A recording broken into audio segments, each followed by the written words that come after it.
from the heart of the city too busy to hate. A progressive voice making too much sense for corporate media's comfort. This is The Ron Show, where we the people come first. Here's your host, Ron Roberts. Thank you so much for listening. Weekdays on Georgia Now, 4 p.m., 11 p.m. Progressive Voices via TuneIn. The rerun, 8 a.m. the following morning on Georgia Now as well. All right, we got runoffs abound. We'll check in on the Georgia 14th Congressional District. I got some number crunching to do for you. I don't know if you want to feel optimistic, pessimistic, or somewhere in between. We also have state house seats that are heading to runoffs because we just cannot embrace ranked choice voting here in the state of Georgia, but that's another matter for another day. I want to get my first guest on for the show, and he pretty much completes my bingo card, the Democratic gubernatorial candidate bingo card, and that would be candidate Olu Brown joining us. Thanks for making some time for me today on The Ron Show. How are you, sir? Well, my pleasure. I'm doing great, and thanks for having me on. So you've seen the polling like everybody else has, and it's very minuscule. We only have like a couple of I guess, reputable polls to look at. How do you gauge what enthusiasm is like for a campaign such as yours? You're a bit of an upstart, and you're kind of making your way up through the grassroots and working your way a little off-grid a little bit. So talk to me about what the enthusiasm feels like for you. Yeah, for me, I'm a former pastor who started with 25 volunteers, and 15 years later, it was the largest United Methodist congregation in the state of Georgia. Mm-hmm. So I know what it is to be an upstart. I know what it is to be an outsider, but I also know what it is to gather thousands and thousands of people across our state and across our nation around a single vision and a single mission. And that's what we're doing for this campaign. Polls are good, but we pay more attention to the people, and that's what we've been focusing on. If you looked at the polls in all of these races, you wouldn't believe that the current governor of Maryland would be governor, or the current mayor of New York City would be mayor. Okay, I like that. That's one way to look at it. And again, in New York, you've got at least the benefit of looking at polling that came out, quite frequently. You're kind of having to fly blind a little bit, though. So again, that kind of takes me back to what did your gut tell you? Yeah. Well, my gut, I'm a small business owner and, as I said, a former pastor. And in both of those circumstances, I've had to start from the very beginning. If people were to ask or to say, what's Olu's superpower? It's starting up from grassroots, organic, meeting with everyday Georgians. And when you look at this campaign, I was the first one to file back in August of 2024. Didn't wait to see who was in it. Yeah, that's right. Didn't wait to see who wouldn't be in it.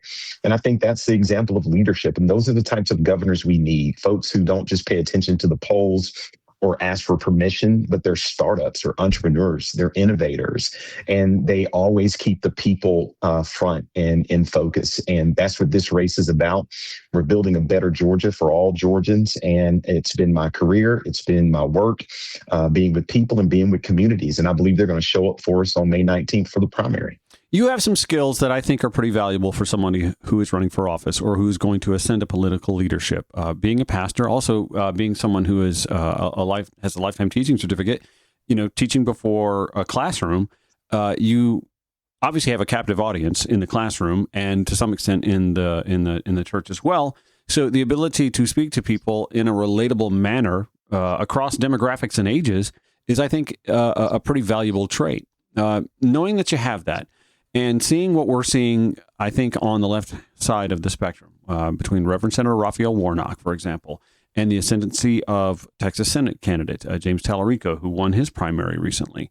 Talk to me a little bit about that sort of ascendancy and seeing faith rise, the voices of faith rising on the political left in the political arena right now.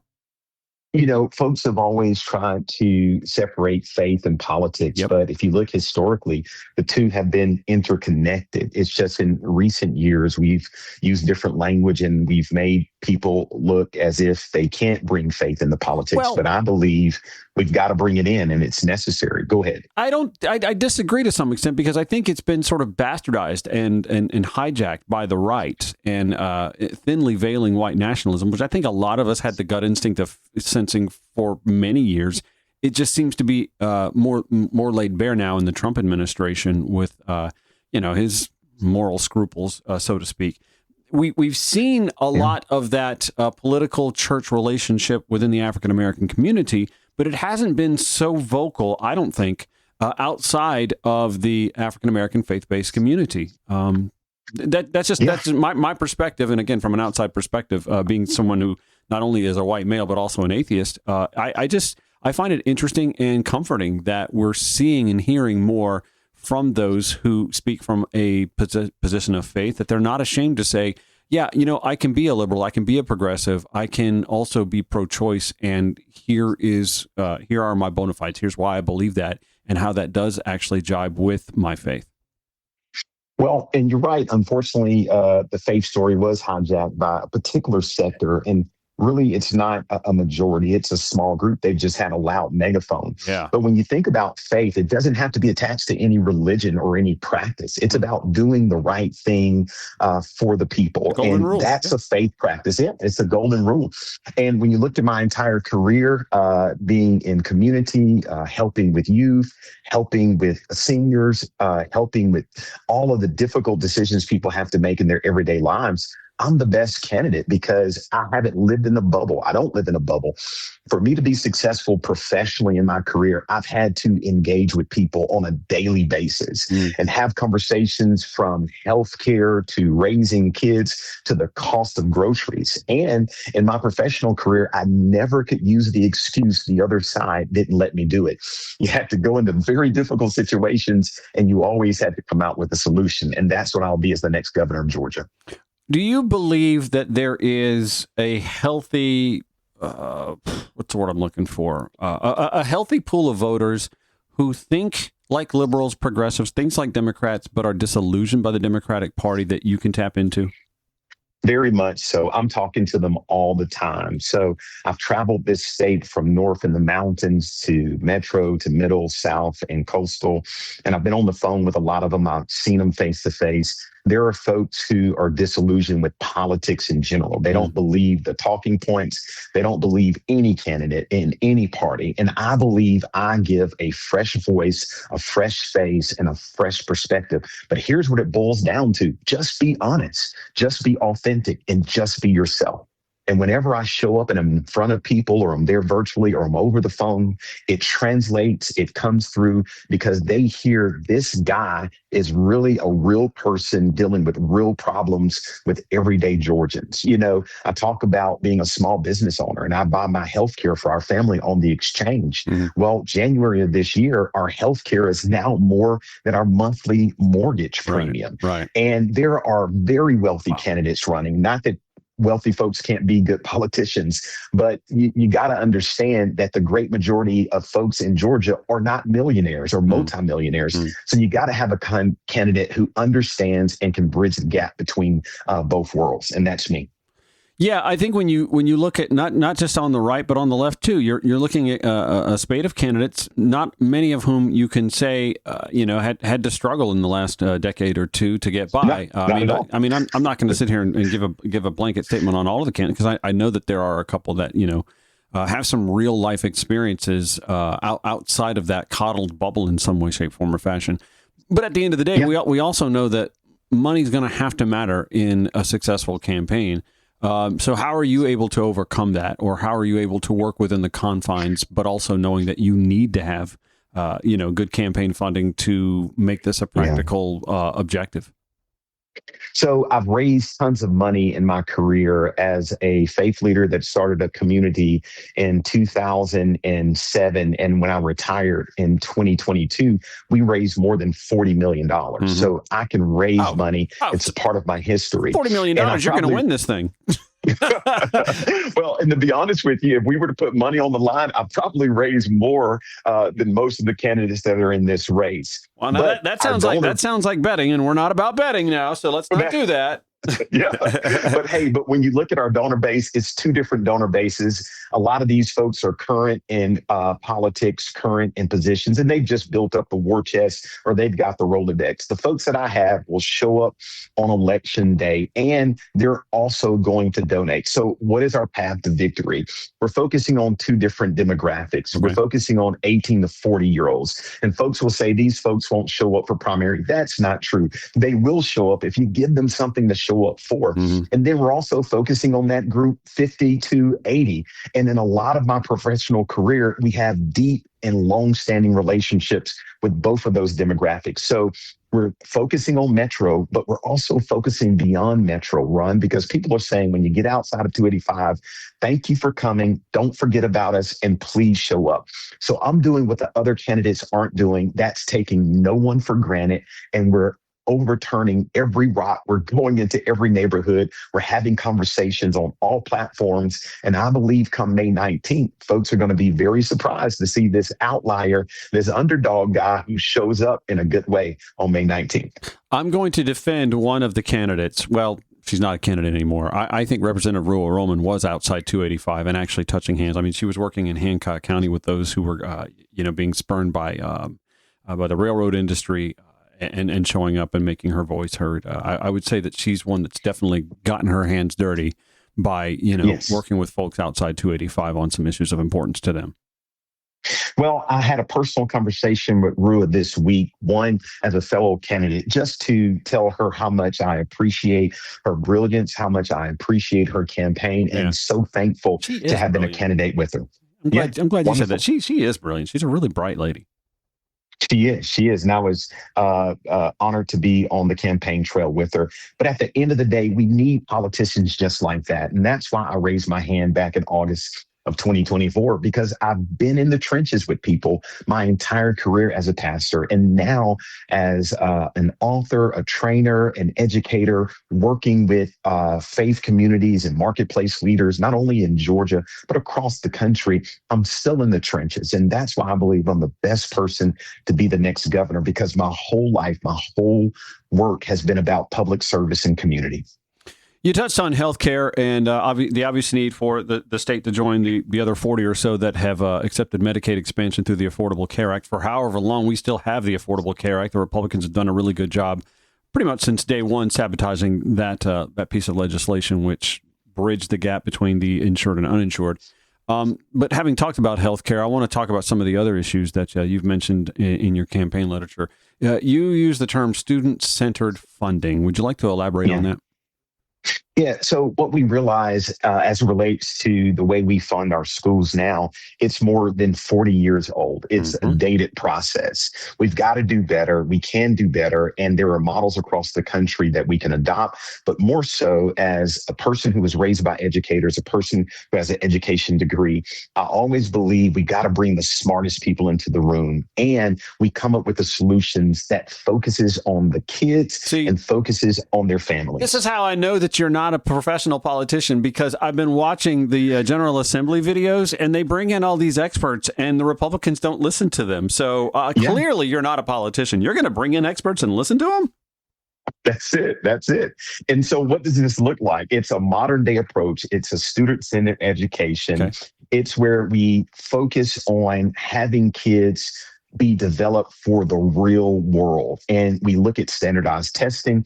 We look at how we fund schools based upon individual schools, based upon districts. And we look at it from whole to part. And we leave with a solution that says, we're not training kids to be citizens of Georgia, but we are educating kids to be citizens of the world, because 40 or 50 years ago, you were competing against Alabama. You were competing against Mississippi. Now, when you graduate, you're competing against Asia. You're competing against Africa and Australia. And if we don't prepare Georgia's students to compete with the world, we're going to lose this race. And it does feel as if that because the funding model has been so set in stone for the last, half century or so, we're seeing that students are losing out in larger cities, urban areas, for example, impoverished rural communities as well. And while there may be a color divide, there certainly isn't a green monetary divide when it comes to that sort of funding disparity. So how do you sell that to not just the voter inside a major metropolitan city or a high density, minority area, but also in the rural parts of Georgia that are also being starved of the necessary funding to see to it that their kids can graduate and be competitive in a global marketplace?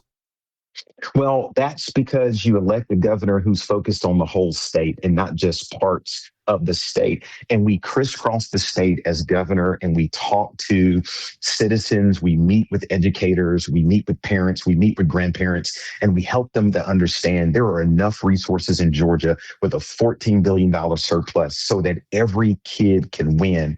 We can fully fund each school in Georgia. We can fully fund each district, but we can't do it the way we've done it in the past. We've got to be innovative. We got to be solution oriented. We have to embrace technology, and we have to embrace good ideas that already exist so that at the end of the day, come graduation, we're graduating competitive Georgians. And here's one thing I'm proposing. It's the 12+2 promise, where every kid in Georgia graduates not only with a diploma, but a 2-year trade certificate in the trade world or in the IT world. And at that point, they can choose to do whatever they want, but they're graduating ready for the workforce, and not just the American workforce, but they're ready for the global workforce. These are some of the creative ideas that a governor like Olu Brown can help implement, because it's what I've done my whole career and my entire life. No excuses. We got to get it done. And you're saying that that's like with no out-of-pocket expense other than paying your state and local taxes? Yeah, as it relates to the 12+2 promise, Yeah. we can fund that. Had a wonderful opportunity being in a county that's already doing something similar, where in middle school, they're connecting young kids to the trades and the IT world so that by the time they graduate, they're already prepared for the world that's in front of them. All right, I'm going to take a quick break. We're going to come back. We're talking with Olu Brown. He is running for governor in the state of Georgia. Did you know that? Well, you know now. And here he is filling out my bingo card. There was like another Amanda Duffy. I don't know who she is. I've looked for her information online. I can't find social media websites. So I'm saying that the Democratic gubernatorial bingo card for this show has been filled out by Olu Brown making an appearance on The Ron Show. We'll continue that conversation with him when The Ron Show returns. Thank you so much for listening. On Georgia Now, Progressive Voice of You, tune in or wherever you podcast.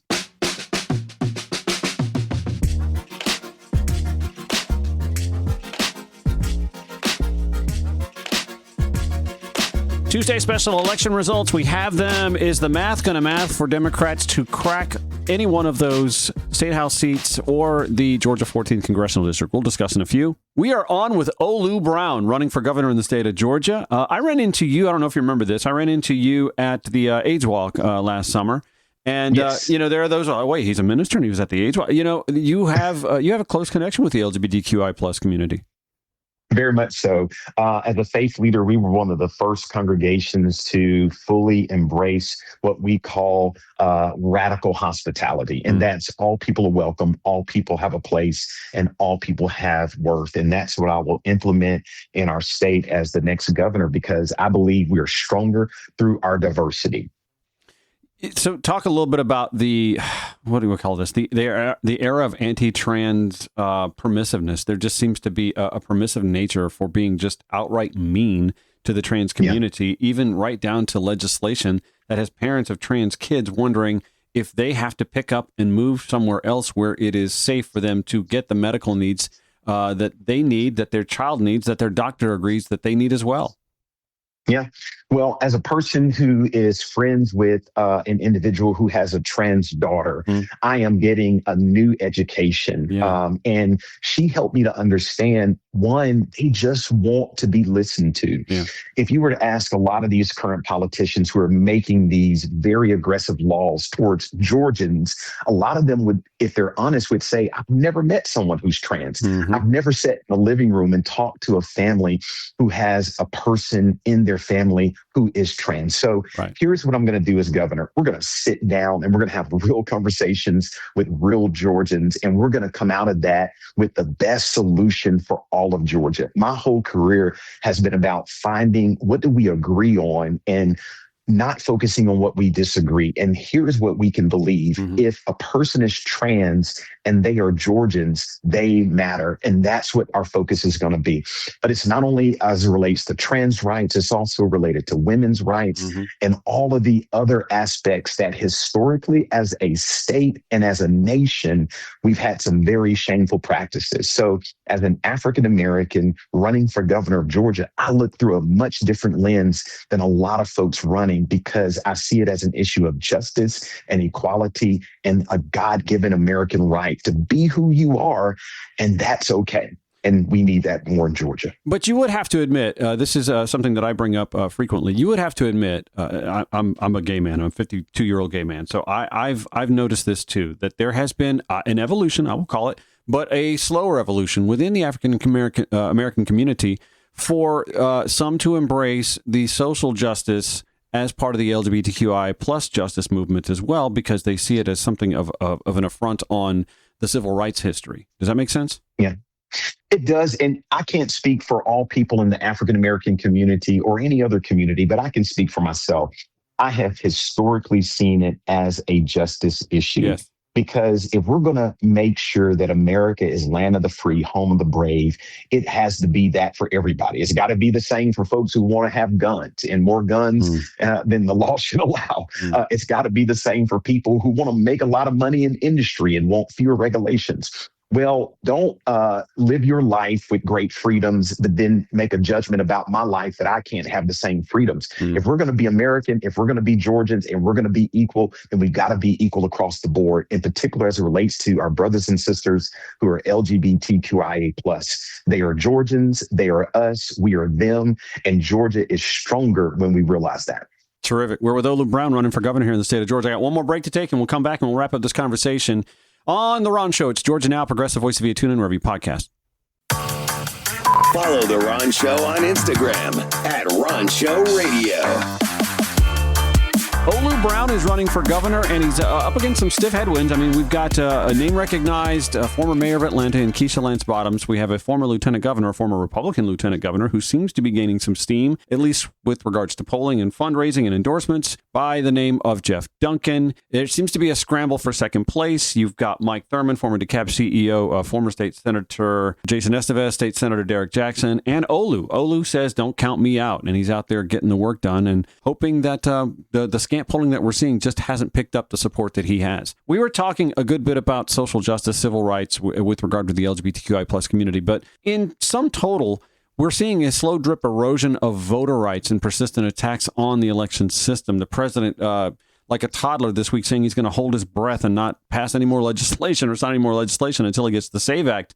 Talk to me about that and your fears and what you're hearing from folks and what you're telling folks you would do as Georgia governor to combat that.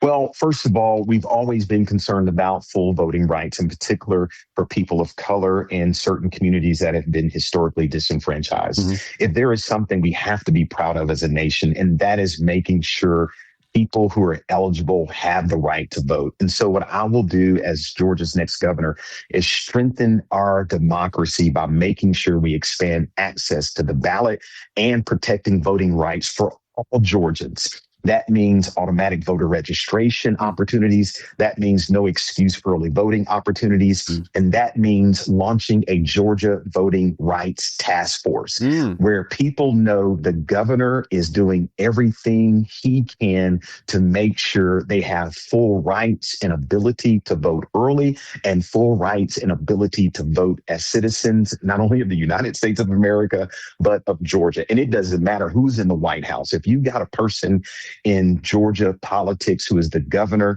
you can build a firewall against Trump, you can build a firewall against DC, and you can protect Georgia. That's the difference between having a governor like Olu Brown and somebody else. I've been a fighter my whole life. I've protected the rights of people my entire life, and I will go to the mat for what is right. And that's my resume, and that's my history. So there seems to be, how would I coin this, some bipartisan support or some mismatching or passing ships in the night support for or against hand-marked paper ballots versus touch screens. Have you weighed in on that at all in any way, shape, form, or fashion? Well, I think anybody who wants to go back to a handwritten ballot is a dinosaur in their mindset and way of thinking. The world has moved on. This morning in my workout, I passed a car that didn't have a driver in it. I think anybody who wants to go back to a paper ballot, it says more about them and where they are in their worldview than where the world really is. And as governor, I will fully support where we currently are with electronic ballots. It makes sense. It's easier. you crunch the data faster, and if there is an issue, you can pinpoint it more quickly. That's where the world is. And as governor, I want people to know we won't take you back to 1932. I see. I think that just there tends to be some skepticism that looking at a QR code would actually yield the vote that you intended for it to before it gets scanned and counted.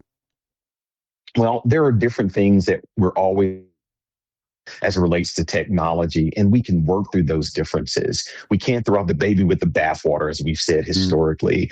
We've got to stay current with technology. Where it's broken, we can fix it. Where there are issues, we can fix it. But going to a paper ballot is going back to the dark ages. And as governor, that's something I would not support. I understand. Olu Brown running for governor. Last question I want to ask you. I'm a residential realtor, so anytime somebody talks about housing affordability, I'm all in. But I'm also a bit of a transit junkie, too. And you talk about Georgia having a traffic problem and a housing problem. So I want to talk about the interconnectivity of those two issues, if you're willing to go down that rabbit hole with me. Yeah, that'd be good. So, you know, we live in Metro Atlanta, the largest metropolitan area, in the South for all intents and purposes. We live in the metro area that has the largest mass transit authority that doesn't get a dime of state funding. And we live in a state that's a pretty large state with a ton of counties. I think the most counties east of the Mississippi. And yet we also have the world's largest and busiest airport. But what we don't have is a relative ease for someone who lives in, say, Southwest Georgia, in the Albany area, to get to that airport without hopping in 20th century technology and sitting through gridlock to get to it. But I also happen to think that it's that lack of ease to get to the airport from, say, an Albany or a Macon or a McDonough that also impacts housing affordability. Like, not everybody wants to live in the center of Atlanta just because that's where their job is. They would maybe perhaps want to live in a McDonough or a Noonan or some other exurban Fayetteville or something like that without having to deal with the traffic, but being able to get there. To me, that's part of the housing affordability problem. You've got density in the city, and that's always going to make housing more expensive. But where you've got more plentiful opportunity to build somewhere else, but you don't have the transit connecting folks, I think that creates some of the conundrum. You see, you picking up what I'm putting down? Yeah, very much so. And you mentioned McDonough. I'll be there tomorrow morning. Here's what I see as it relates to transportation. We're going to create a connected and efficient regional transportation system across Georgia. When I was leaving qualifying last week, there was a person from Savannah who was also qualifying. And imagine, had to drive it all the way from Savannah just for to that. the capital. Yeah, to qualify. Yeah. And they said, hey, what about light rail connecting Savannah to Atlanta? So we're going to invest in commuter rail lines, dedicated smart bus lanes, and expand regional transit hubs, linking urban community centers to outlying communities. Because as I travel outside of 285, you're right, folks don't necessarily want to live inside of 285 always. They love where they are. But every once in a while, you've got to come into some of these regional hubs, and we can make those things happen. Once again, the solutions we need in Georgia already exist throughout the United States of America and also exist throughout the world. As governor, we'll bring together the experts, whether they're in America or somewhere around the world, and we will push through these innovative ideas to connect Georgia from north to south and east to west. And as you said, having better transportation, more reliable transportation. And when I think about transportation, it's not only automobile, but it's bikes, it's green space, it's light rail, it's all of those kind of things. But you got to have a governor who's solution-oriented, innovation-oriented, can look whole to part, and at the end of the day, make sure they're delivering for Georgians, which impacts their economy, which impacts their health, which impacts their housing, and transportation is a big part of that. So it's a major priority for me. Yeah, I want to go back to MARTA, though. Again, the largest mass transit authority not to get a dime of state funding. Would you push for GDOT to work with MARTA for the first time ever in those two agencies' history? I'd begin that conversation to see how we can work together. Yeah, it's my belief, and I think you can understand this too. It's expensive being poor. And the margin for error when you are, pinching your pennies for an individual or an organization, the margin for error is near nothing. And I think that's part of what MARTA's had to deal with. Like, there's just very little margin for error. And don't get me wrong. There's been some mismanagement, and they, like everybody else, had to deal with the cost of everything going up during and after COVID. So a lot of that, more MARTA spending never came to fruition. And it's nice to talk about, goals like we want to connect all of Georgia cities by rail in 10 years. That's all great. But, you can't predict what's going to happen, but there does have to be accountability. But again, at the same time, for me, seeing that we have a mass transit agency, the largest in the country, that doesn't get a penny of state funding, to me is just gross negligence on all parts. Well, I see that as an opportunity to start a new conversation with the new leader, Olu Brown, as next governor. And that's really been a hallmark of my leadership, coming into situations where there has been gridlock and starting new conversations and leaving those spaces with real solutions for real people. I believe it's something that we can have a conversation around and come up with a solution. And at the end of the day, I want people in Georgia to know to elect me means it is a vote for yourself. It's a vote for your best interests. It's a vote for your health, for your economy, for your transportation, for your family, for your household. But most importantly, it's a vote for your future. And so I hope people support me. My website is oluforga.com. My name is Olu Brown. I will be on the ballot May 19th, and I ask for your support. I ask for your vote. I mean, yeah, it's actually official. You went ahead and you did qualify last week, and so come heck or high water, Olu Brown is on that ballot. I'm on the ballot. It has been official. I was one of the first to declare back in August of 2024, and that's what leaders do. Leaders go first. All right. Well, listen, again, we only know what little the polling tells us, and I know you still got an uphill climb, and you got to go out there and meet each and every individual. You've got to win over folks within your party, too, and, there's the potential of working with a legislature that is going to go, no, wait, who is this guy again? And that'll be folks in your party. So what you got to win over some within your party. You got to win over the folks on the other side of the party if you do become governor. So collaboration and finding some common ground is something that it sounds like you, as both a teacher and a minister, have some experience at. Well, very much so. You don't build one of the largest congregations in the state of Georgia and one of the fastest growing in the United States without having to work with diverse groups of people, build teams, focus on the main thing, and bring people along. That's been my career, and that's what I'll do as the next governor. All right, sir. Listen, best of luck to you. Like I said, it's an uphill climb. I know that, and I know you know that as well, so I'm not saying anything that you haven't heard before, but I wish you the best of luck. We could do a lot worse. That is for darn sure. And the other side tells us that every time that they run a TV ad. Literally. Well, thank you for this opportunity, and looking forward to how folks are supporting and how we can turn this story into a great success story. All right. Olu Brown, you said that's Olu 4. It's at the number 4, Georgia? FOR, OLUSORGA.com. There you go. Spell it all out. We'll include it in the show notes at ronshowatl.com. Olu Brown, thanks for joining the Ron Show. I appreciate your time. My pleasure.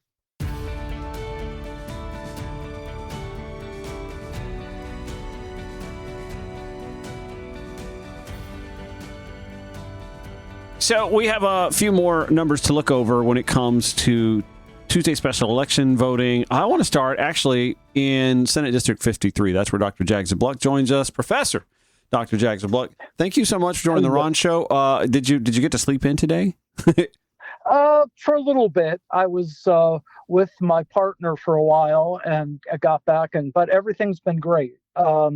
Still marinating and digesting here, but we're still standing. Yeah. So you're sort of in that pocket of the state of Georgia where actually your race can sort of draft, or vice versa, between Sean Harris, who's going to be on that special election ballot on April 7th as well. Turnout is going to be a big deal. When we look back at the math, when we look back at your district math and his math as well, it's going to take a higher volume of turnout, obviously, than what the Republican candidates are going to get, obviously. But it's going to take some folks turning out, I think, that didn't turn out yesterday. Wouldn't you agree? I would agree. But on the other hand, could get a lower turnout of the Republicans because they're pretty divided. Mm-hmm. And so if we continue to energize our base, which we really did, and the Republicans just get tired of it, a lot of moving parts, we could still pull this one out. Yeah, let's see. Let's look at the math here. So you got about 8,200 votes. Whenever this last update was. Yeah, you got about 8,200 votes. It looks like you were behind the lead candidate, Lanny Thomas, the Republican, by about 3,500 votes. And so what you need is you need a little bit more disillusionment, but maybe some folks who told you they were going to go and vote, they didn't get to go and vote. Well, a big part of that in our situation is I was the most I was the least funded candidate. Mhm. Lanny had some outside money, had TV commercials, a mass mailing throughout the district. Mm-hmm. So he got to be recognized as the Republican. Mm-hmm. Now, as I start asking for a little bit money and get a little bit more recognition out there, that's going to really help, because all of a sudden I'm the alternative candidate. Well, we'll definitely make sure that the folks have your website in the show notes at ronshowatl.com so they can do that. But I mean, this is a quick turnaround. We got to do this in like 3 weeks. Yeah, and that's just it. But on the other hand, what's really interesting about this race is, by the time this is just to fill the unexpired term of Colton Moore until next January. So, and this, by the time we fill it, the legislative session will be over. So this is an election for basically nothing. It's an election to be an honorary figure for a while. So, you know, it's nice, but, you know, I'm in it for now the next for the next 3 weeks, but I'm also in it through November. So all of these things are both discrete and overlapping at the same time. It's just real crazy, but we're still here and we're getting out. You know, we'll just roll with it. At the same time, talk to me about the sense of relief that district must feel, knowing that they don't have to put up with Colton Moore for a little while. Big time. And really, and the interesting thing is, that's one of the reasons I got into this. I was going to be this lonely voice in the wilderness going, gee, can't we get along? And letting Colton just fester. And well, he stepped up and out, and look what happened. He got what, altogether maybe 11-12%. He was considered one of the two Republicans that was going to really challenge Sean Harris, and it just did not happen. I think we have a lot of Colton fatigue out there, and so, good or bad, the Clay Fuller knows how to be at least semi-responsible. So the Republicans chose responsibility over entertainment. I got to be honest with you. I don't think Donald Trump knew who Clay Fuller was. I think someone selected him for him. I think Donald Trump demurred to someone else's. I do. I think he deferred to somebody else on that. Otherwise, it would have been Colton Moore, right? I mean, don't you think Colton Moore was the more Trumpy guy? He's the more Trumpy guy in the entertainment fashion. Trump has always been an entertainer and a character, and so Colton kind of fits that mold. And you're right. Clayton Fuller was flown in for a week-long series of interviews with the powers that be, none of whom being Trump himself, and he was vetted thoroughly before they parachuted him back in. Look at you knowing some stuff. Yeah, I like that. Oh, I know. Yeah, I get all sorts of stuff. Well, I used to do what you do. I get all sorts of dirt. That's true. But now I could speculate just a little bit more. But my information is good before I repeat it. Well, of course. I want to ask you, let's get back to your race now. You're going up against Lanny Thomas in the special election runoff. He also qualified for the primary on the Republican side. So there is the potential that you guys could face off again in November as well. Let's make that point pretty clear. You, as far as the Democratic primary goes, you're the guy. Like there's no opposition. So I'm in it. I'm in it through November. And the interesting thing is, I had to qualify for November before this race. And that's the same thing for the Republicans. The two Republicans who were eliminated for the runoff both qualified for November. So there's going to be a 3-way primary among the Republicans in May. Well, I wanted to point that out to your benefit, so that those listening who are worried about, like, well, you know, if I donate to Dr. Jack for a 3-week run, no, you get to donate to Dr. Jack's campaign for the entirety of the 2026 election cycle. You got it. Yeah. And that's exactly part of the planning right now, that we are in it for the long run. But of course, we want to do as well as possible in the short run now too. And you mentioned Lanny Thomas, who I like personally. We're in a very similar situation. We are both men of a certain age looking for the next, the next hurrah. And that's fine. But he's gotten some connections with some outside money, and again, he paid his campaign spent 10 times the amount of money that my campaign did, and so he won on the basis of just exposure more than any particular issue. Plus, all his flyers that went to all 30,000 people in the district. Wow. Showed. Yep, mail-in flyers showed him and Trump together. So he's kind of he won the recognition poll, and good for him. And the other two Republicans just didn't have that kind of economic access, and that's really why he's there. So I understand that Sean Harris has, his own yard to tend to, so to speak. But again, he's on the ballot for the May primary as well, and has smooth sailing there. The notable that the other Democratic candidates who were in the special election did not qualify. Right. So you guys are in a similar circumstance. What sort of collaboration is happening between now and April 7th between the two campaigns? It's really been a very interesting journey. Both Sean and I first met in person January 2024, as we both qualified. I was running for state representative at the time. We both qualified on the same day at the same hour, and we have been paralleling each other all along now for 2 years and more than 2 years and 2 election cycles. And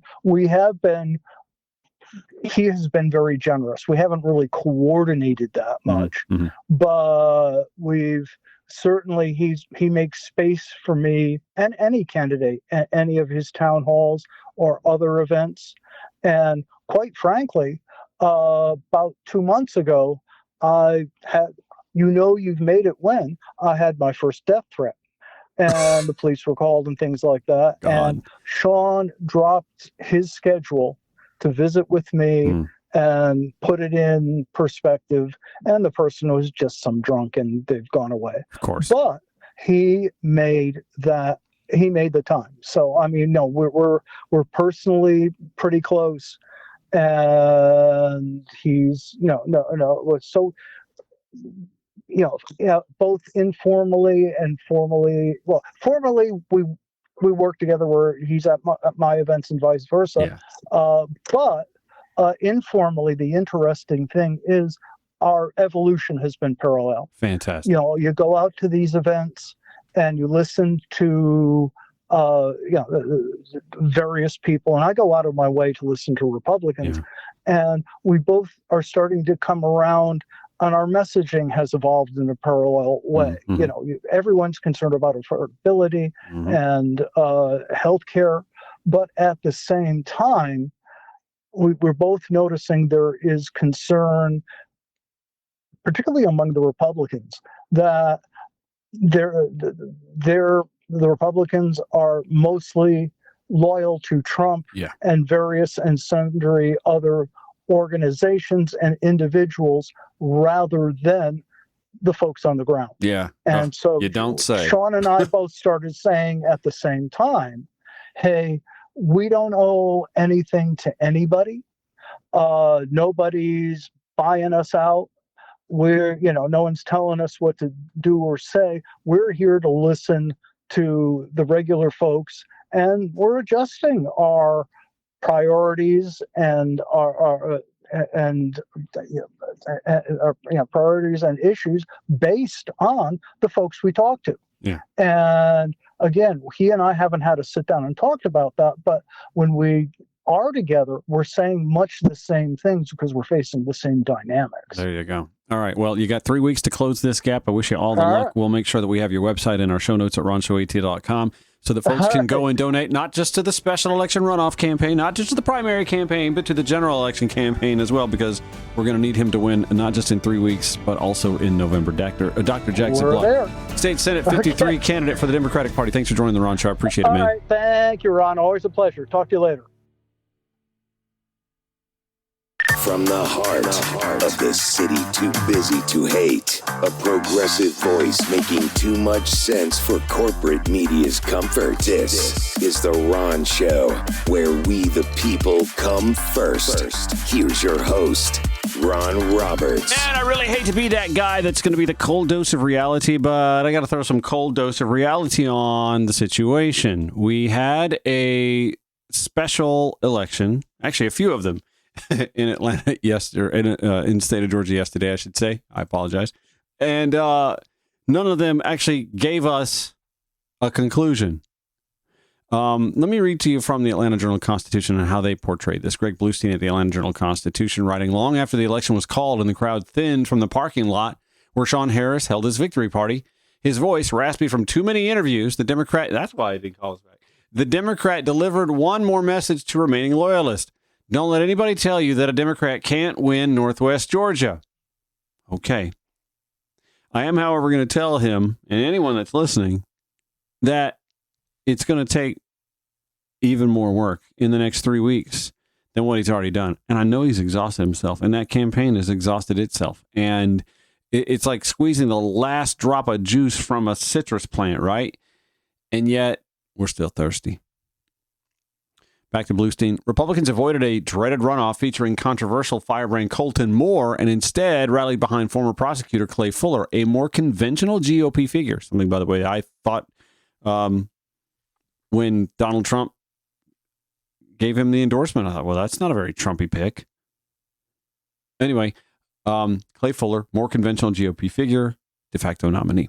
But the results in former U.S. Representative Marjorie Taylor Greene's district suggest Republicans may have a broader problem.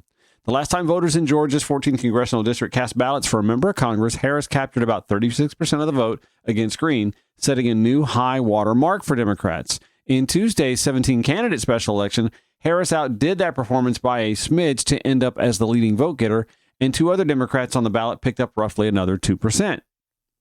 Okay. So if Harris did better by a smidge, and the other two Democrats picked up roughly 2%. 2% and a smidge improvement from 2024 isn't... I know they want to look at the glass half full, but that to me is not moving the needle quite like I think folks might have anticipated. And I'm not going to sit here and tell you that I was holding out rational, practical hope that Sean was just going to clear 50% and waltz in to fulfill the remainder of Marjorie's term. I didn't think that was going to happen. I thought, in fact, I knew for sure there was going to be a runoff. I guessed mostly because there were some notable names on the ballot for the right that he would probably be the top vote getter.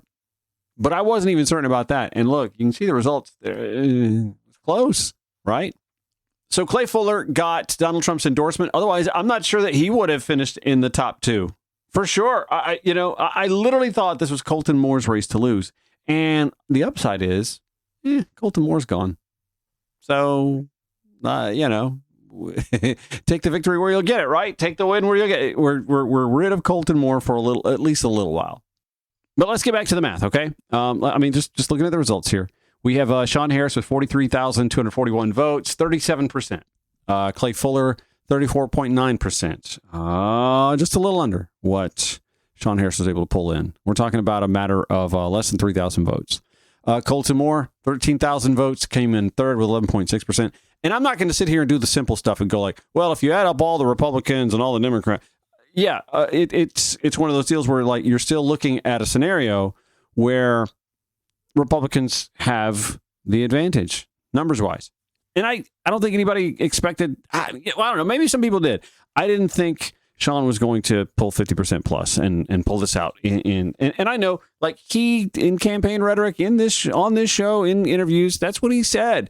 That's what he's got to say, right? There's still 3 weeks to even close that gap. Do I think he pulls better than 37.3% in that runoff? Possible. I mean, it's very likely that there will be. No, I don't think so. I would say it's possible that some of the other candidates' votes on the GOP side may not show up.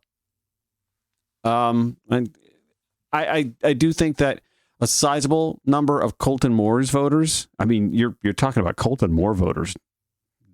You know, they're gonna do all they can to ensure that nothing good comes of this runoff, if at all possible. So I have to think that, you know, we're looking at a short term of Clay Fuller in Marjorie Taylor Greene's U.S. House seat. But there's this. Clay Fuller also qualified to run in the GOP primary. So he is in the unique situation, whereas Sean Harris isn't. Sean Harris is the de facto nominee of the Democratic Party, because the other two candidates who mysteriously showed up for this runoff election as Democrats did not show up to qualify for the primary. Interesting. On the GOP side, Clay Fuller has to both run for this special election while also running again against Colton Moore, Brian Stover, Eric Cunningham, James Tully has qualified, Nikki Lama, Star Black, Thomas Gray. Tom Gray, by the way, is like a local spiritual leader. Like, I thought Tom Gray was going to do better than he did, and Tom Gray did not do well at all. I'm a little surprised by that, frankly. No, I'm just a little surprised. I thought Tom Gray was going to pull in some more votes than he wound up pulling in. But so there's that. That's what you have to look at. Like, we have a scenario where Sean, for the next 3 weeks, has to combat Clay Fuller. Well, Clay Fuller has to combat Sean Harris and all the other candidates that are running in the GOP primary as well. It'll be interesting to see how Clay Fuller's able to pull that off, if he's able to pull that off, to win the special election while also winning the GOP nomination. Or will he? It's just one of those interesting little scenarios, again, because we can't embrace ranked choice voting in this state. And I get it. It's confusing to some folks, but I guess, okay, you know what? I'm not even going to go down that rabbit hole. I just wanted to have a very real, very frank conversation with a voter outside Georgia's 14th congressional district who is sitting there holding out hope that somehow Sean Harris could pull off a miracle. And it would have been miraculous. Did they get the right candidate? Absolutely. Sean Harris is the right candidate for this district. It's unfortunate that this district is just a baked, gerrymandered, hard to win district. And even if you were to just, somehow geographically draw fair maps, Northwest Georgia is a hard pull for Democrats. I've said this before. I'll say it again. I married into that district for a decade. I was in and out of that district a lot, visiting with folks. It is to me sort of the prototypical head scratching, economically, statistically questioning, why are you voting for the people that work against your interest, kind of MAGA county that you hear a lot about. But it's also a mostly white, rural, I don't want to, how do I say this without it? Peaked at high school graduate type, district, hardworking folks, but they tend to vote with their feelings versus their data, unfortunately. And that's something that Democrats are always going to have to combat. It's something Republicans have to combat as well in communities that they cannot resonate in. The difference being that, again, I say this all the time, liberals, progressives, Democrats, they always have facts, math, data, science, logic at their back because those things all have liberal biases. But for more than half a century, the Southern strategy of the GOP has worked to win over feelings, hearts over minds when it comes to divisive issues. And so Sean Harris has an uphill climb in order to pull off, which I think is going to be hard to do in the next 3 weeks, what he seeks to pull off. But we will see. The good news is he doesn't have a primary combatant, so he can just go full steam ahead with the campaign to win in November. And if he happens to win in 3 weeks at the same time, okay, that's good. Got a head start, right? But that's where Sean Harris has an advantage. Is it still an uphill climb? Absolutely. The math doesn't math, but things could change in the next 3 weeks. I mean, we were 3 weeks ago not thinking about an Iran war, right? And now all of a sudden we're facing $4 a gallon gas, and who knows what the next few weeks could bring as well. We don't know what the next day could bring with this president, right? We're all holding our breath, wondering what, pray tell, could happen next. So who knows what will happen in the next 3 weeks?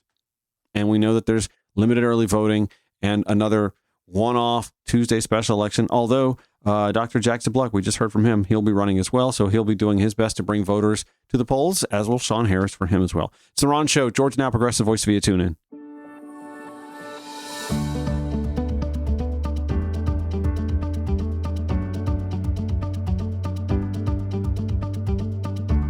Okay, so now let me do the glass half full part, okay? Back to Greg Bluestein at the Atlanta Journal-Constitution. The last time voters in Georgia's 14th congressional district cast ballot for a member of Congress, Sean Harris captured about 36% of the vote against Marjorie Taylor Greene. As I mentioned before, he did better than that, okay? He got 37.3%, which, again, as Greg Bluestein puts it, a smidge better, 1.3% better. You add in another 1.5% for a Democrat, I guess, Jim Davis, and another 0.9% from Jonathan Hobbs, who did not do well. All that money for 1,100 votes? Come on, dude. So you're looking at an additional 2.4% for Sean Harris, and that puts him at 39.7%. That is not even the sort of overperformance that we've seen elsewhere in the country. And it is a slight overperformance, like 2.5%, 3%, but it's not the kind of overperformance that Democrats have seen in other districts that have people thinking, oh, big blue wave a-coming. As Greg Bluestein writes, in Tuesday's 17 candidate special election, Harris outdid that performance by a smidge to end as the leading vote getter. Two other Democrats on the ballot picked up roughly another 2%. Party leaders can't help but see that as a sign that Democratic turnout and enthusiasm may be rising even in one of the state's most conservative districts. Y'all, this is not groundbreaking, and this is no smear on Sean Harris. I said this in the last time. He is the right kind of candidate. He's a former brigadier general, served in the military. He's a cattle farmer. You can't make well, you know what? There's one thing that you could probably do if you're going to draw the candidate. And it might be does it hinder him that he's not a white man? I was married into that district for 10 years. It's Georgia. It's rural Georgia. But I don't think that is such a fact. Maybe it is. Maybe, I don't know. Maybe it is. Back to Bluestein. They also see a potential model by focusing relentlessly on affordable issues, high gas prices, healthcare premiums, and the rising cost of everyday goods that resonate with many struggling Georgians. Sean Harris is a realist, though. Listen to what he said. This district is moving. It's not going to turn blue. I want to make sure everybody understands that. It may turn a little pink, but I would not be here tonight if Democrats, independents, and a significant number of Republicans didn't go my way. Bluestein says that dynamic could ripple far beyond the April 7 runoff between Harris and Fuller. Okay, now we're talking. It's also an early signal that Democrats remain energized heading into a midterm cycle that will feature Senator Jon Ossoff seeking another term and open races for governor, lieutenant governor, secretary of state, and attorney general. Yes, this is what I'm talking about. If you're going to move the needle in Georgia's 14th congressional district by 2 or 3 percentage points, you're going to do better than that in other districts. That's where I say this all the time. When you donate to a campaign, I mean, don't get me wrong, I get all the text messages from Senator Jon Ossoff. I get more interest from Senator Jon Ossoff than any man that's in my little black book right now. If I had a guy texting me as much as Senator Jon Ossoff did, I would be like just on cloud 9, butterflies in my belly, like, oh, he's into me. Senator Ossoff is into me, fiscally anyway. But what I'm saying is, if you donate to campaigns like Dr. Jax Block, or the last guest who was on the show, and you donate to, say, Sean Harris, then I think you actually benefit up the ballot as well. I think you benefit Senator John Ossoff because they're going to spend every penny. Sean's going to spend every penny. Dr. Jack's going to spend every penny to get the turnout up where it needs to go. And I know, like, if the Ossoff people are listening, no, we need the money. I'm not saying that they don't need the money. They don't need the money. Not quite like Dr. Jack does. Not like Sean Harris does. And I would encourage, Renee, if you're listening, I would encourage the Sean Harris people to print some signs that have both candidates on the sign, maybe one on one side, the other on the other, or share the two sides, split it in the middle. I would encourage that. I just think that would be super helpful. This is where Sean can say, if I can get Dr. Jack's people to show up in better numbers in State Senate District 53, that obviously benefits me because State Senate District 53 is in Congressional District 14. A little collaboration. It's something I said that I wanted to see from my Democratic Party of Georgia chair when, that was a position that was open. I wanted to see more collaborations between the campaigns so that they can aid each other. And you heard Dr. Jack say that like the two candidates are like brothers from other mothers. They get along fantastic, and they're working together, and their messaging is strong. So that's great. And speaking of Charlie Bailey, Democratic Party chair, he quoted in the AJC, even in Marjorie Taylor Greene's former district, Georgians are sick and tired of cost-raising, health care cutting, failed Republican leadership. And Sean's performance tonight is the proof. I would still say, let's pump the brakes. And again, this is no slight at Sean Harris or the campaign or the party. It's the district. Is a hard district to crack. Is there a little dew on the ice? Is the ice sweating? Is the glacier sweating? Yes. Is it cracking? It's sweating. That's about it. Bluestein continues. The race is far from over. Fuller heads into the runoff with Donald Trump's blessing and the full weight of the Georgia GOP behind him, along with Governor Brian Kemp and other party leaders who held their fire until the results were in. I also think that that's what might make this an even tougher pull for Sean Harris. Like, this is a Trump-endorsed, Kemp-backed, like the entire state GOP should be unified behind Clay Fuller. That's why, for me, like in this short run-up, this 3-week race, this is going to be a hard pull. Now, all bets are off as to what the hell happens between now and November. And as I said before, anything can happen in the next 3 weeks. I'm sure. Absolutely.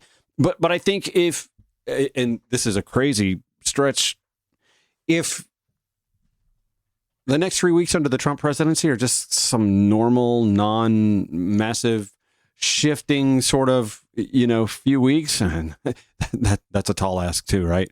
I just think that, like, right now, the way the numbers look, this is going to be very difficult. And I'm not sure that there's any sort of tinkering of messaging or anything like that that's really going to change the result for the special election runoff happening April 7th. I know I don't mean to be the bad guy, and I'm not saying don't donate to Sean Harris. In fact, I'm saying donate to Sean Harris because he doesn't have a primary opponent on May 19th, but he is on the general election ballot, and momentum is everything. And dude has it. Like, he was already running. Like, he was already running before Marjorie stepped down. So this runoff thing, well, that was just like, well, we're already doing it. So, okay, fine. We're on that ballot too. No big deal. He's already, the momentum is there. Let the man cook. And he's got, between now and November to do all that cooking, and he can do it uninterrupted. It's a very streamlined thing for him. And as I mentioned in the last break, Clay Fuller's got to not just run for the special election, he's got to run for the primary before he can even think about running for the general election. So stay the course, Democrats. 14th District Democrats, stay the course. Stay on message. Keep door knocking. Don't get disappointed by what to me is, like I said, a blip of a nudge of an increase. Don't get let down by that. Don't get let down if you don't win in 3 weeks. I don't think it's possible, honestly, all things being normal as they are right now. Not that they are normal. I'm saying stay the course. Keep chipping away at it, right? How do you eat an elephant? You ever heard that question? How do you eat an elephant? One bite at a time. You just keep chipping away at it. That's what this show is all about. 5 days a week for the last 3+ years. We just keep chipping away. And thank you for listening as we keep chipping away. It's The Ron Show on Georgia Now, Progressive Voice via TuneIn and wherever you podcast. This is The Ron Show. I take delight in seeing Lindsey Graham angry, upset, discomforted. Such a sniveling, snarling, hissing Southern possum. He's just a deplorable human being who was raised in privilege and knows nothing about struggle. He really does. The only thing he struggles is to not get clocked. Let's be honest. Here's the thing. He chaired a Senate subcommittee yesterday and had to listen to the likes of David J. Byer from the Cato Institute, who spat some facts that he didn't like hearing. And this isn't new news. This information came out like more than a month ago. Sasha Rogelberg at Fortune writing that immigrants are subsidizing the U.S. government. The undocumented have helped shrink the deficit by $14.5 trillion over 3 decades. Or put it another way, the U.S. national debt would be $14.5 trillion bigger without the help of the undocumented. Here is David J. Byer from the Cato Institute testifying before that Senate subcommittee that Lindsey Graham chaired yesterday and was sitting there viscerally, visually sneering while he was listening to all these pesky, damned facts. Chairman Graham, Ranking Member Merkley, and distinguished members of the committee, thank you for the opportunity to testify. For half a century, the Cato Institute's research has shown that people, whatever their ancestry, background, or birthplace, can thrive in a free society. Immigrants come to work for us and with us to make our lives better. They work at higher rates and are nearly twice as likely to start businesses here. Immigrants have reduced government deficits by $14.5 trillion over the last 30 years. And yet, Congress has not updated the legal immigration system during that entire time. So just 3% of all legal immigrant applicants were approved in 2024. Rather than fix this broken system, the new administration banned half of all the legal immigrants who had made it to the end of that process, including spouses and children of U.S. citizens. The fallout from this flawed system is left to our cities to manage. In many areas, 1 in 5 residents lives with someone here illegally. Mass deportation is not an option for these places. It is an attack on them. It is taking Americans away from their spouses, parents, pastors, parishioners, employees, employers, customers, and friends. It's not us Americans versus them immigrants. Cities know immigrants are part of us. They also know that immigrants are here to build, not destroy. A mountain, literally a mountain of research proves that immigrants and reasonable limits on participation with ICE do not increase crime rates. Immigrants, even illegal immigrants, are half as likely to be incarcerated for crimes in the United States. According to DHS, only about 3% of illegal immigrants have any criminal convictions. Immigrants reduce crime rates, which means you're less likely to be a victim of a crime. Let me be clear. When a non-citizen does victimize someone, they should be convicted, imprisoned, and deported. Of course. But it is DHS that has ignored this formula. Just 28% of the people detained by ICE right now were convicted of any crime at all. That's right. This is no surprise. DHS has abandoned its public safety mission. It has stripped millions of vetted immigrants of their legal status just so that it could deport them. Instead of protecting us, DHS violates the Constitution. Its masked agents invade our homes without warrants. They detain without evidence, and they deport without due process. They intimidate, beat, and even kill Americans who protest. They arrest legal immigrants for writing opinion articles. Yeah. They lie to the courts, and then they ignore them. With all this unconstitutional mayhem, Congress should not itself violate the Constitution by threatening local law enforcement, not for interfering with ICE, but rather for following their own local laws that they swore an oath to uphold.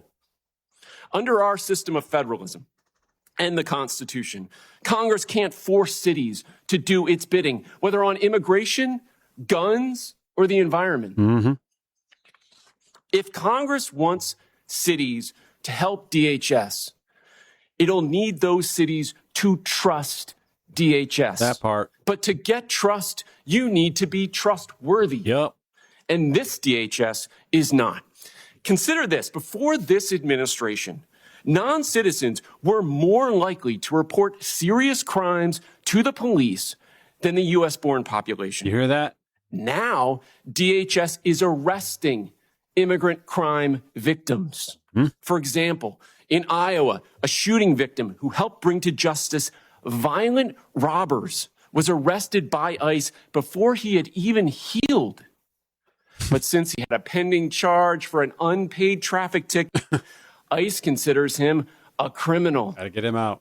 This has caused filings for U visas for crime victims working with police to drop by 63%. This is not making Americans safer. That's right.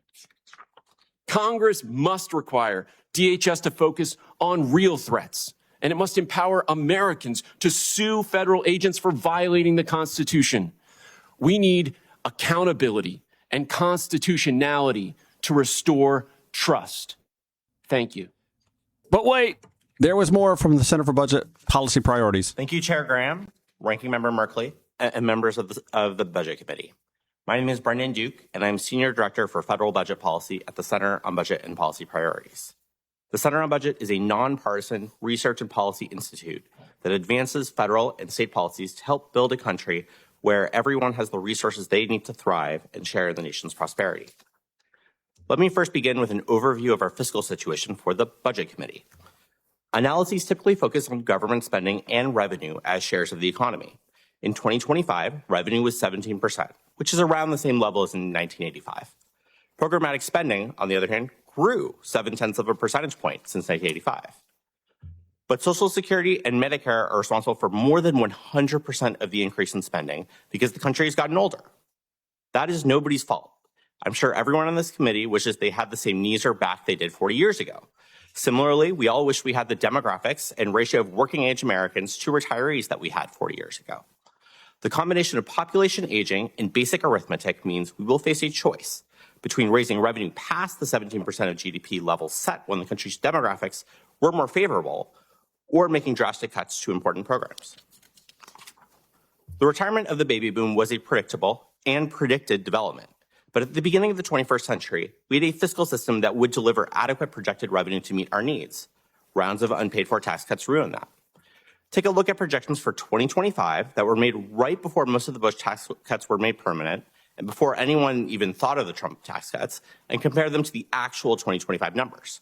The 2025 deficit is much higher than projected in 2012, despite programmatic spending being lower than projected. The reason the deficit rose is revenue has come in far lower than projected as a result of those unpaid for tax cuts. Importantly, Social Security, Medicare, and other health programs such as Medicaid and premium tax credits also came in below CBO's 2012 projections.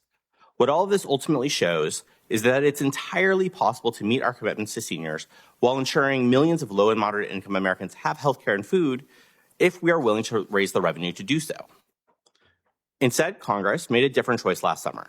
The giant reconciliation bill adds $3.4 trillion to the deficit as it extends tax cuts tilted to the wealthy despite cutting SNAP and Medicaid by about 20% by 2034. CBO more recently estimated this figure at $4.7 trillion over the new budget window and including interest. Notably, this $3.4 trillion cost is higher than the cost of extending all of the expiring tax cuts for all families, including for millionaires, but without the cuts to SNAP and Medicaid. And it would have cost far less than to extend the tax cuts for the 98% of families making under $400,000 without those cuts to SNAP and Medicaid. In other words, the cuts to healthcare and food assistance in the reconciliation bill were entirely the result of Congress's choice to load the bill with tax cuts beyond the 2017 tax cuts, along with large increases for defense and immigration enforcement. The result is millions of low-income families will lose the ability to afford the high cost of groceries or go to the doctor when they're sick, cuts that a vast majority of the public staunchly oppose. Moreover, the entire cost of the tax cut was essentially offset by the Trump administration's decision to raise taxes on imported goods. Cutting income taxes financed by taxes on imported goods is a poor trade. It is both economically inefficient and further pushes the burden of financing the government from high-income to low- and middle-income families.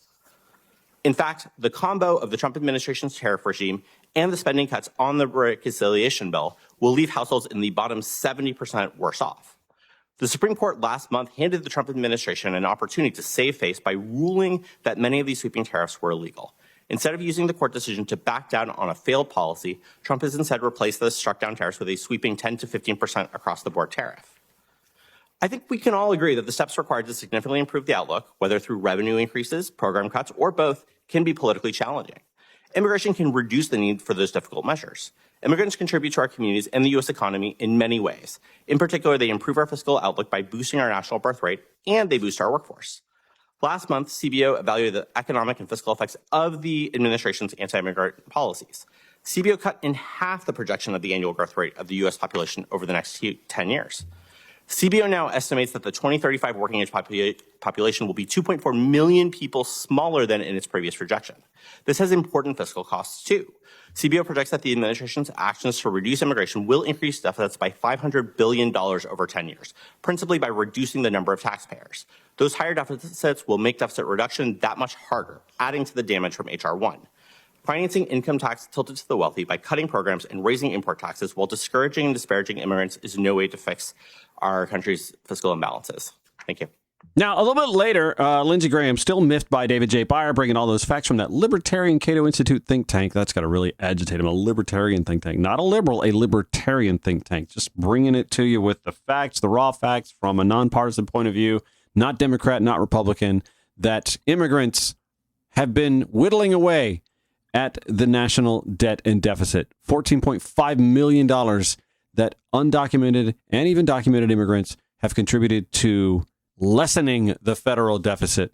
Nonetheless, Lindsey Graham wants to nitpick about administrative warrants versus judicial warrants. His gripe is with the Constitution, but nonetheless, he wanted to go back and snivel a little bit about that. So Senator Jeff Merkley came in to clean that up with David J. Byer from the Cato Institute. Here's that back and forth.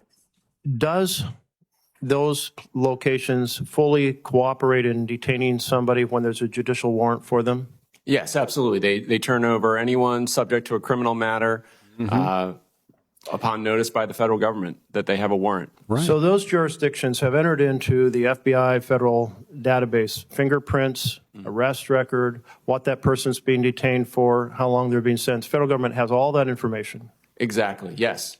So they could go and get those individuals anytime they want. And in this case in Virginia, for example, the Laken-Riley Act, which they all supported, directed the Department of Homeland Security to get those people. And instead of getting those people, they're out on the streets profiling random Hispanic workers going to their jobs. So it's a total misdirection to blame the county when the Department of Homeland Security isn't even following the law that they passed.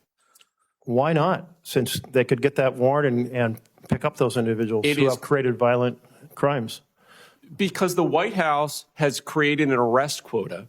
That's the only metric for success for them. How many arrests can you make today? And the fastest way to make arrests is indiscriminate raids, indiscriminate profiling of people on the street. That's what's led to this huge jump in the number of people and the, frankly, chaos that we're seeing in cities across the country.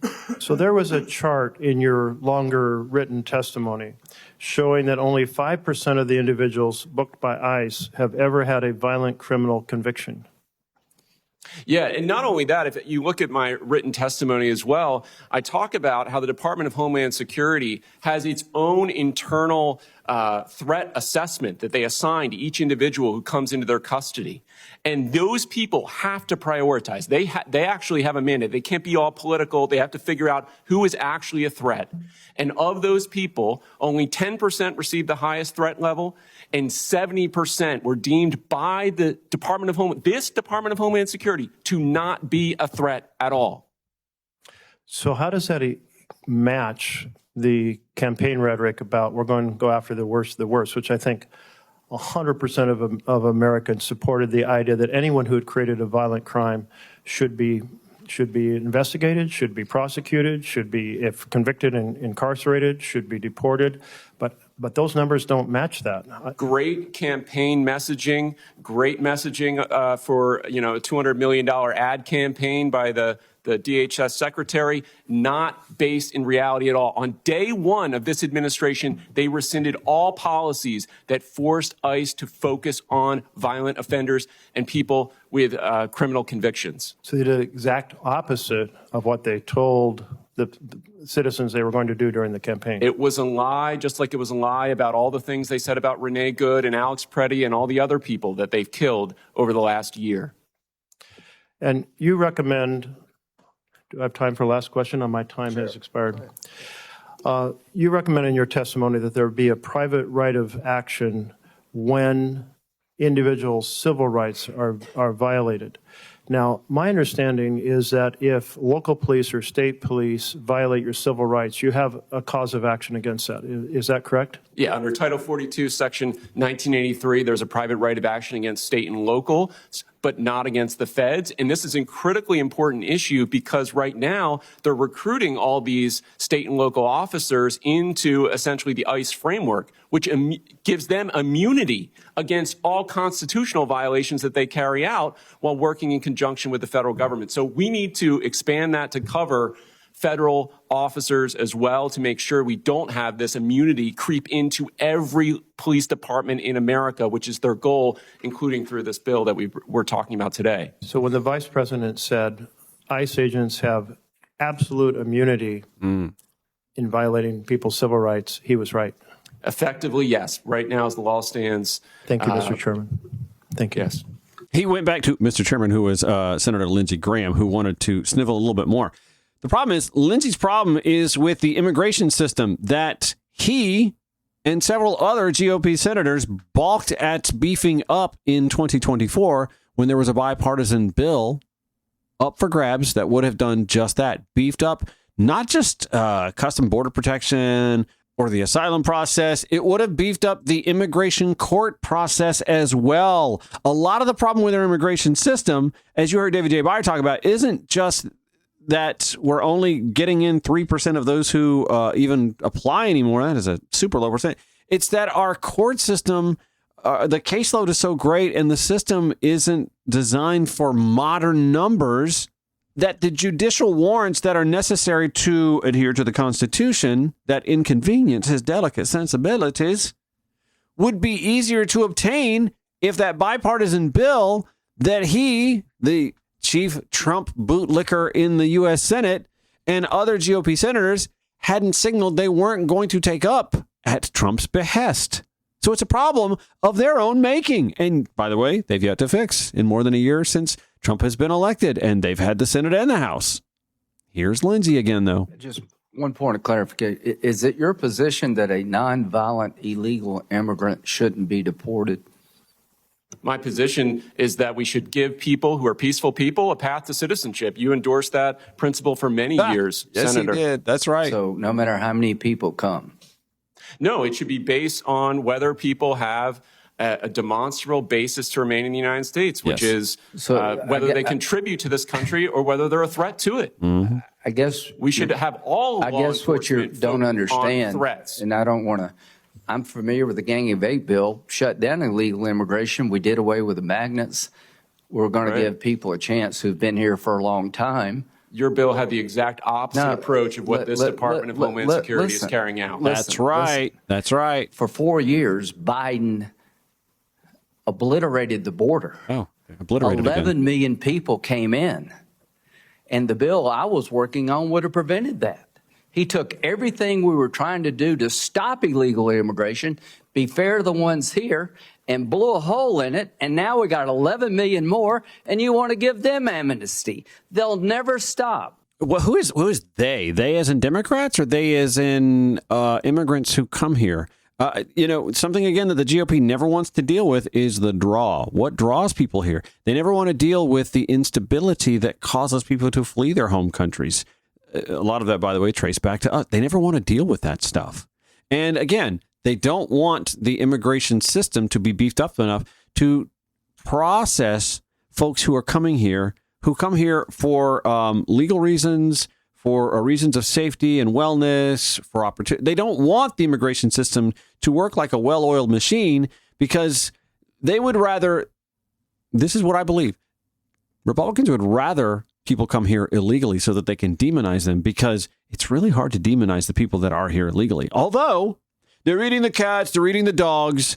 They did that with the folks who are Haitian immigrants with temporary protected status. So there's that. And they are like pulling people out of courtrooms who have been going about it the right way to deport them over things like, I don't know, traffic tickets or just because. So maybe I'm wrong. Nonetheless, it is official and it is fact-based. We can do away with this nonsense about them being a drain on the taxpayer. They're not. I've been saying that for years. The Cato Institute just backed it up with 3 decades of data to go with the DHS. This DHS's data. You heard David Byer say that. This DHS's data that shows that the folks that they're rounding up, some who are here legally and otherwise, some who have had no crime, like the vast majority of those that they're snapping up aren't violent criminals. They're not going after the worst. They're not going after the most violent. It's the Ron Show.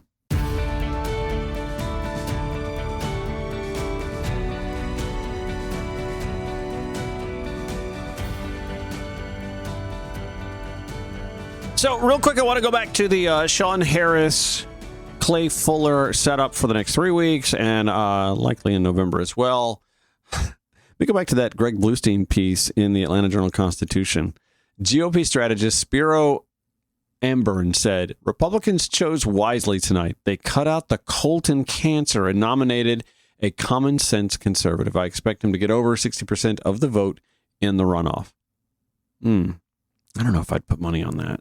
I don't, I'm not a waging man anyway, but I don't know. Bluestein, but the contest is only half the story. Harris is already the Democratic nominee for the full 2-year term that begins in 2027, ensuring he'll be back on the ballot in November, no matter what happens next month. That's what I said. Harris has the advantage of just running full steam ahead, period. End of story.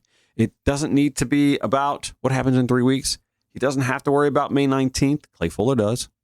Both. Clay Fuller has to run for both, with the hope that he can run in November. So, again, I don't mean to be a negative Nancy and say, I don't see Sean Harris winning in 3 weeks. But right now, I don't see Sean Harris winning in 3 weeks. And he doesn't need to win May 19th because he's the only guy on the ballot May 19th for the nomination. He needs to win in November. And I'm telling you, if you're in the 14th district, do not be dismayed by whatever numbers you look at. And I did the same thing. I was like, okay, I only see like 3 percentage point jump, not a jaw-dropping, earth-shattering, like a lot of publications and media organizations want to make it out of me. Oh my God, he was the lead vote getter. Well, yeah, that isn't so much a surprise, and I don't know why it should be in such a crowded field. I'm just saying that you got to keep chopping wood. The tree ain't coming down with one swing of the axe because it's a big, girthy trunk of a tree, but just keep chopping. The one person I know I don't have to tell that to is the former Brigadier General Sean Harris. He's going to just keep chopping. That's going to do it for the Ron Show. Thanks so much to Jack Zibluck for joining us. Olu Brown running for governor as well in the first hour. Citation show notes at ronshowatl.com. The show airs 4 p.m. on Georgia Now, 11 p.m. Progressive Voice via TuneIn, 8 a.m. the next day on Georgia Now or wherever you podcast. So come on back. We'll be here.